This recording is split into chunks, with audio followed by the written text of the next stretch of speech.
शक्ति का तू प्रमाण है, शौर्य की कमान है, तेज तेरा दिव्य सा सूर्य के समान है। देश प्रेम में उठे कदम तेरे महान है, अस्तित्व से ही तो तेरे भारत की पहचान है। अस्तित्व से ही तो तेरे भारत की पहचान है। सभी को मेरा स्नेह भरा नमस्कार। आशा है आप सभी सुखी और स्वस्थ होंगे। मेरा नाम है सोनल गोयल। मैं 2008 बैच की IAS ऑफिसर हूँ। त्रिपुरा काडर है मेरा, और फिलहाल मैं दिल्ली स्थित त्रिपुरा भवन में रेजिडेंट कमिश्नर के पद पर तैनात हूँ। आप सभी को स्वतंत्रता दिवस की अग्रिम ढेर सारी शुभकामनाएं। और जैसा कि हम सबको पता है कि इस बार की थीम हमारे स्वतंत्रता दिवस की नेशन फर्स्ट नेशन ऑलवेज ये थीम रखी गई है, तो हम सभी का ये दायित्व है, कर्तव्य है कि अपने राष्ट्र के प्रति अपना योगदान जिस भी तरीके से संभव हो वो देते रहें। इसी कड़ी में मेरा जो एक प्रयास है वॉइस ऑफ वुमेन, इसका आज episode number 3 voice of women podcast episode number 3 मैं आपके सामने लेके आई हूँ। और सबसे पहले तो मैं आप सभी का धन्यवाद देना चाहूँगी कि जिस तरीके से आप सब ने मेरे इस छोटे से प्रयास को समझा और सराहा है, उसने मुझे अपनी इस मुहिम को और आगे बढ़ाने का हौसला दिया है। वॉइस ऑफ वुमेन के तीसरे एपिसोड में आप सभी का मैं तहे दिल से स्वागत, हार्दिक अभिनंदन करती हूँ।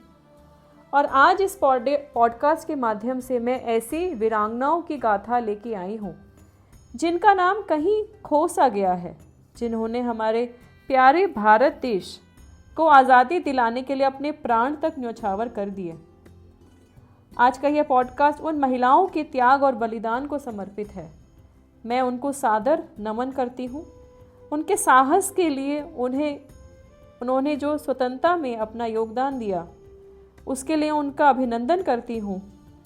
जिन्होंने ब्रिटिश शासन के खिलाफ आवाज़ उठाई, सड़कों पर उतरी और जुलूसों का नेतृत्व भी किया।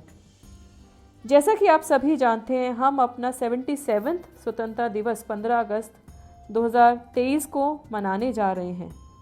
ये जश्न उन वीर योद्धाओं को याद किए बिना अधूरा ही है जिनकी वजह से आज हम आज़ादी की सांस ले रहे हैं। महात्मा गांधी जी, बाल गंगाधर तिलक, अशफाक उल्ला खान, मंगल पांडे जैसे स्वतंत्रता सेनानियों के नाम तो आप सब ने ज़रूर सुने होंगे, लेकिन भारतीय स्वतंत्रता का इतिहास भारत की महिला स्वतंत्रता सेनानियों के इतिहास के बिना अधूरा है। रानी लक्ष्मीबाई, भिकाजी कामा, सरोजनी नायडू जैसे कुछ चुनिंदा नामों को छोड़ दिया जाए तो महिला स्वतंत्रता सेनानियों की चर्चा अक्सर कम ही होती है, या यूँ कहें तो हम उन महिलाओं को याद करना ही भूल गए हैं जिन्होंने हमारी फ्रीडम स्ट्रगल में अपना पूरा योगदान दिया। उनके शौर्य गाथा का गुणगान इतिहास के पन्नों में बहुत कम मिलता है। इन महिलाओं ने बढ़ चढ़कर स्वतंत्रता संग्राम में भाग लिया था और भारत की आज़ादी को एक नया मोड़ दिया। इनमें सबसे पहला नाम मैं लेना चाहूँगी किट्टूर रानी चेन्नम्मा का। किट्टूर रानी चेन्नम्मा भारत की स्वतंत्रता सेनानियों में से एक प्रमुख महिला थी, लेकिन इनका नाम बहुत कम लोग जानते हैं। ऐसा भी कहा जाता है कि ब्रिटिशर्स के खिलाफ हथियार उठाने वाली ये पहली महिला थी।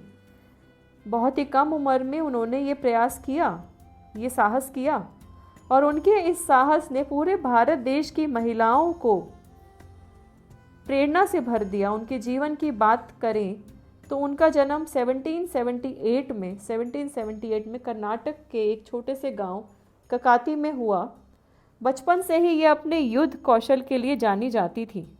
उन्होंने अपने पति और बेटे की मृत्यु के बाद अपने राज्य की जिम्मेदारी ली और अंग्रेज़ों के खिलाफ लड़ाई लड़ी और अपने राज्य को बचाने का पूरा प्रयास किया। इन्होंने युद्ध में सेना का नेतृत्व किया और साहसपूर्वक लड़ाई लड़ी। रानी चेन्नम्मा की भले ही युद्ध के मैदान में मृत्यु हो गई, लेकिन उन्होंने अपनी छोटी सी फौज के आगे अंग्रेज़ों को घुटने टेकने पर मजबूर कर दिया। अगला नाम मैं लेना चाहूँगी उषा मेहता जी का। उषा मेहता जिन्होंने रेडियो के माध्यम से भारत छोड़ो आंदोलन में, क्विट इंडिया आंदोलन में एक नई ऊर्जा फूंक दी थी। उन्होंने सेक्रेटरी चलाए जा रहे अपने रेडियो स्टेशन पर अंग्रेज़ों द्वारा किए जा रहे अत्याचारों को पूरे देशवासियों तक पहुंचाया। उन्होंने ब्रिटिश शासन के खिलाफ आज़ादी की लड़ाई में अपनी सक्रिय भूमिका निभाई। क्रांति की ये लहर देश के कोने कोने में फैल रही थी और इसी आंदोलन को खुद शामिल किया तमिलनाडु की स्वतंत्रता सेनानी अंजलाई अमल ने अपने राजनीतिक जीवन की शुरुआत असहयोग आंदोलन से की और यही कारण है कि अंजलाई अमल को 1921 में असहयोग आंदोलन में भाग लेने वाली पहली दक्षिण भारतीय महिला होने का गौरव प्राप्त है। इस आंदोलन का हिस्सा बनने के बाद वह कभी भी पीछे नहीं हटी और लगातार अलग अलग आंदोलनों में भाग लेती रही। उन्होंने राजनीति में भी बढ़ चढ़कर हिस्सा लिया और पुरुष प्रधान समाज में अपना एक विशेष स्थान बनाया। उनके हौसले इतने बुलंद थे कि उन्होंने अपनी 9 साल की बेटी को भी अपनी इस मुहिम में शामिल किया और उन्होंने अपनी पूरी पारिवारिक संपत्ति को बेचकर मिले पैसों को भी स्वतंत्रता संग्राम पर खर्च कर दिया। उन्होंने विदेशी कपड़ों का भी विरोध किया और नमक सत्याग्रह में भाग लेने के कारण वह पूरी तरह घायल भी हो गई थी। आज़ादी का जज्बा रखना अपने आप में एक मिसाल था और ऐसे ही एक और मिसाल थी मातंगिनी हजरा जी का जन्म बहुत ही गरीब परिवार में हुआ था और शादी के कुछ समय बाद ही वे विधवा हो गई थी। जब महात्मा गांधी जी के नेतृत्व में स्वाधीनता आंदोलन चला तब मातंगिनी हजरा भी उसमें शामिल हो गए और उन्होंने आज़ादी की इस लड़ाई में अपने पूरे तन मन धन से संघर्ष करने की शपथ ली।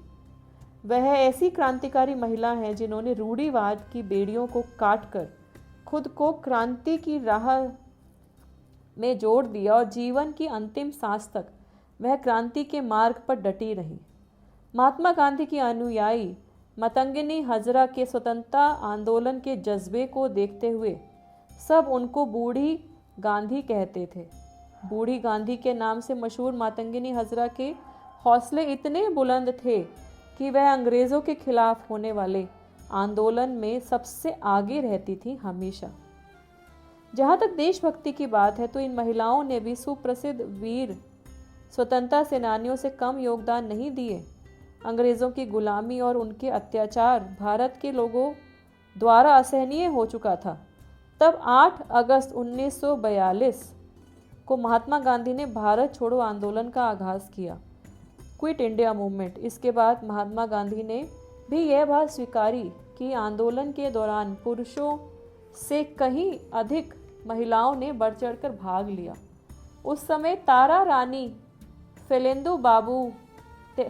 के पति फैलेंदु बाबू भी सिवान थाने पर भारत का तिरंगा लहराने के लिए चल दिए ताकि अंग्रेज़ों को भारत के एक होने की चेतावनी दे सकें। उनके साथ पूरा जन सैलाब था। तारा रानी इन सभी का नेतृत्व कर रही थी और तारा रानी अपने पति के साथ सभी को लेकर आगे बढ़ रही थी। ब्रिटिश पुलिस ने इसे रोकने की बहुत कोशिश की, लेकिन तारा रानी का साहस चट्टान के समान ब्रिटिशर्स के सामने खड़ा था। आज हम आधुनिक भारत की महिलाओं की बात करें तो वो भी इसी तरह भारत की उन्नति के लिए अपना योगदान दे रही हैं और विशेष रूप से हमारी सीमाओं की सुरक्षा करने में उनका बहुत ही महत्वपूर्ण योगदान देखने में आ रहा है।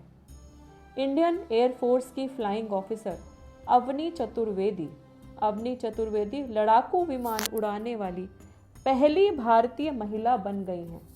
अवनी ने अकेले मिग 21 उड़ाकर भारत के आसमान में एक नया इतिहास रच दिया है। भारत के प्रधानमंत्री श्री नरेंद्र मोदी जी ने भी अपने कार्यक्रम मन की बात में अवनी चतुर्वेदी की इस विजय की सराहना करते हुए कहा था कि एक ऐसी बेटी 10 बेटों के बराबर होती है, और वास्तव में ये सही भी है। आपको याद होगा कि मेरा जो पहला पॉडकास्ट का एपिसोड था, मैंने रॉकेट वुमेन रितु श्रीवास्तव जी की बात की थी, जो चंद्रयान मिशन 3 को लीड कर रही थी, और दूसरी तरफ भारत हर्षिनी कन्हेकर आग से लोगों की जान बचा रही थी। वो भारत की पहली महिला फायर फाइटर हैं और सभी के लिए प्रेरणा स्रोत हैं। हर्षिनी कन्हेकर भारत की पहली महिला फायर फाइटर हैं और निश्चय ही सभी के लिए प्रेरणा स्रोत हैं। महिला वो शक्ति है जो सब में बराबर की अधिकारी है। लेफ्टिनेंट मनीषा बोहरा भी एक ऐसी ही नारी शक्ति है जिन्होंने हमें एक नए जोश से भर दिया। ये वही मनीषा बोहरा हैं जिनको अपने आर्मी डे परेड में ऑर्डिनेंस कॉर्प्स के मेल दस्ते को लीड करते देखा होगा। यही नहीं, पुरुषों के दस्ते को लीड करने वाली भारत की पहली महिला भी थी और बचपन से ही इनका रुझान देश सेवा की ओर था। उत्तराखंड से ताल्लुक़ रखने वाली मनीषा बोहरा ने बहुत ही कम उम्र में एक बड़े कारनामों को अंजाम दिया है। दोस्तों, मुझे विश्वास है कि आप सबको इन महिलाओं और इनके जैसी अनेक सैकड़ों ऐसी महिलाओं की कहानियों ने ज़रूर गौरवान्वित किया होगा और ऐसी अनगिनत प्रेरक कहानियां हैं जो कि ये सिद्ध करती हैं कि यदि अवसर दिया जाए तो महिलाएं हर क्षेत्र में देश का गौरव बढ़ाने का मादा रखती हैं। बेटी बचाओ बेटी पढ़ाओ अभियान के रूप में सरकार ने एक बहुत ही सार्थक पहल की है। अब समाज के रूप में अगर हम भी अपनी बहू बेटियों को गैर बराबरी की नज़रों से देखना बंद कर दें तो भारत को एक विकसित देश बनने से कोई भी ताकत नहीं रोक सकती। साथियों, 15 अगस्त यानी भारत का स्वतंत्रता दिवस करीब आ गया है। इस बार देश के लिए अपना जीवन न्यौछावर करने वाली वीरों को श्रद्धांजलि देने के लिए सरकार ने 9 अगस्त से 15 अगस्त तक देशव्यापी मेरी माटी मेरा देश अभियान चलाने की घोषणा की है। इस अभियान के साथ ही 12 मार्च 2021 को शुरू हुए आज़ादी का अमृत महोत्सव का औपचारिक समापन भी होगा।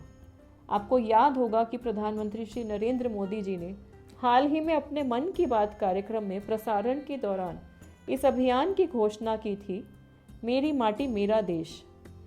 इस अभियान का उद्देश्य उन बहादुर स्वतंत्रता सेनानियों और वीरों को नमन करना है जिन्होंने देश के लिए अपना जीवन बलिदान कर दिया। इस अभियान के अंतर्गत वीरों की याद में गांव से लेकर राज्य एवं राष्ट्रीय स्तर पर विभिन्न कार्यक्रम आयोजित किए जाएंगे।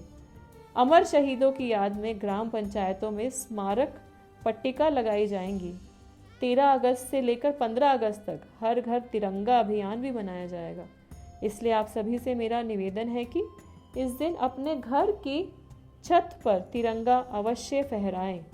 अगर आपको ये पॉडकास्ट अच्छा लगा तो ऐसी ही और प्रेरणादायक कहानियाँ सुनने के लिए आप मुझे फॉलो करें और कमेंट्स के ज़रिए अपनी प्रतिक्रियाएं देना बिल्कुल ना भूलें। और विशेष रूप से मेरा आग्रह है कि हमारे आने वाली जो यंगर जनरेशन है, जो युवा पीढ़ी है, जो स्कूल और कॉलेज में बच्चे पढ़ रहे हैं, उनके अंदर हम देशभक्ति की भावना को जागृत करें। उनको हम अपनी फ्रीडम स्ट्रगल के बारे में बताएं, उनकी जिम्मेवारियां क्या हैं एक स्वतंत्र देश के नागरिक होने के नाते, और किस तरीके से वो देश की उन्नति और प्रगति में अपना योगदान दे सकते हैं, ये भी हम उन तक पहुंचाएं और हम सब अपना विशेष कंट्रीब्यूशन दें अपने देश को विकसित देश बनाने की ओर। तो सभी को स्वतंत्रता दिवस की अग्रिम शुभकामनाएं और अग्रिम शुभकामनाओं के साथ ये पंक्तियां कहते हुए अगले एपिसोड तक के लिए आप सबसे विदा लेती हूँ। पंक्तियां कुछ इस तरीके से हैं। यूनान ओ मिस्र ओ रुमा सब मिट गए जहाँ से, यूनान ओ मिस्र ओ रुमा सब मिट गए जहाँ से, अब तक मगर है बाकी नामो निशा हमारा, अब तक मगर है बाकी नामो निशा हमारा, कुछ बात है कि हस्ती मिटती नहीं हमारी, कुछ बात है कि हस्ती मिटती नहीं हमारी, सदियों रहता है दुश्मन दौरे ज़मा हमारा, सदियों रहता है दुश्मन दौरे ज़मा हमारा, सारे जहाँ से अच्छा हिंदुस्तान हमारा, सारे जहाँ से अच्छा हिंदुस्तान हमारा। सभी को स्वतंत्रता दिवस की पुनः शुभकामनाएं। आप सब स्वस्थ रहें, देश की प्रगति में अपना सार्थक योगदान देते रहें। सभी को बहुत बहुत धन्यवाद। जय हिंद, जय भारत।